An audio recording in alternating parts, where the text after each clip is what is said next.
I think we'll pretty much follow the blue theme that Mom did so many years ago in that same room. It's a corner tree, I like to call it.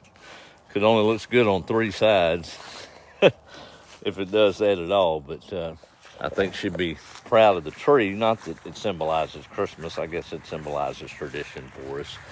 To me, Christmas is way more than a tree, but it's kind of that signal to put your brain in the right spot to celebrate the joy of the gift that God gave us in His Son at Christmas.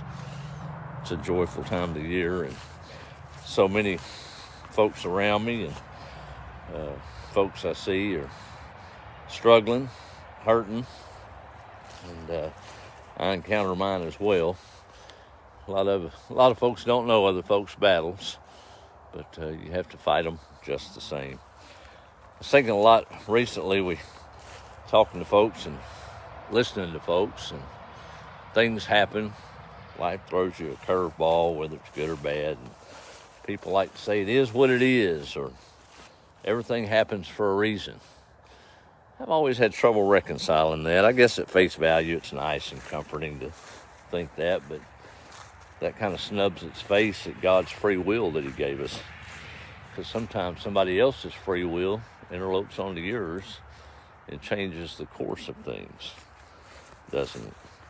Sure, in the long run, things come back together. Romans 8:28 says that. But at the end of the day, just because something happens doesn't mean that that's God's will. I think if you sat down and thought about it, you'd know what I'm saying. But I guess it's good solace as far as that goes. Reminded of that old adage from Mother Teresa. It's quite lengthy. I probably won't get all of it right.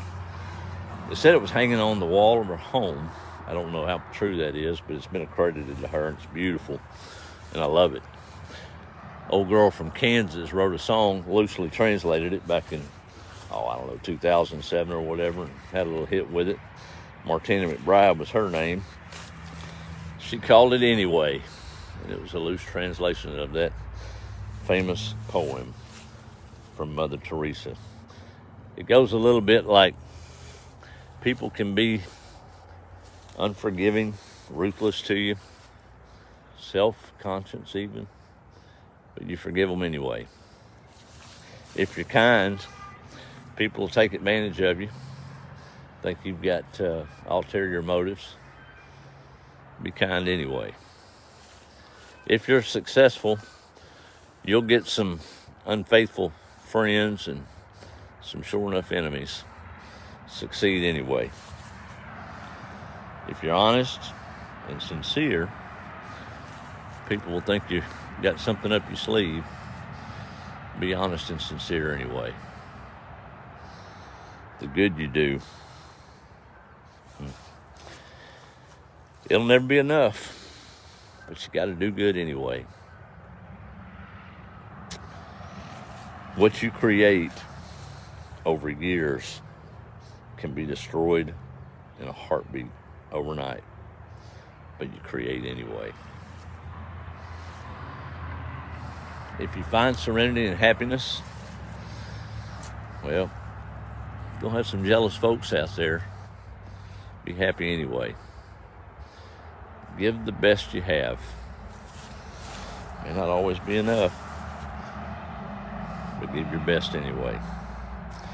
In the final analysis of it all, it's between you and God.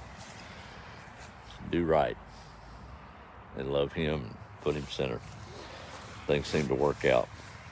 I love that old quote from that Baptist minister in 1967. Icon he was. About a year before he died, he gave it to a large group of people there in Atlanta.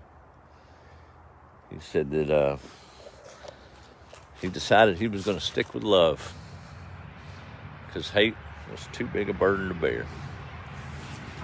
That's good stuff. Sometimes I have to pattern it in my own life, and told other people this. It's tough.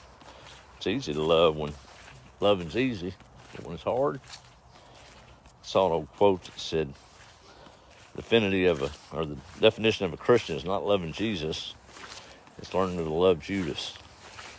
Boy, that hit me. That'll make you think, won't it?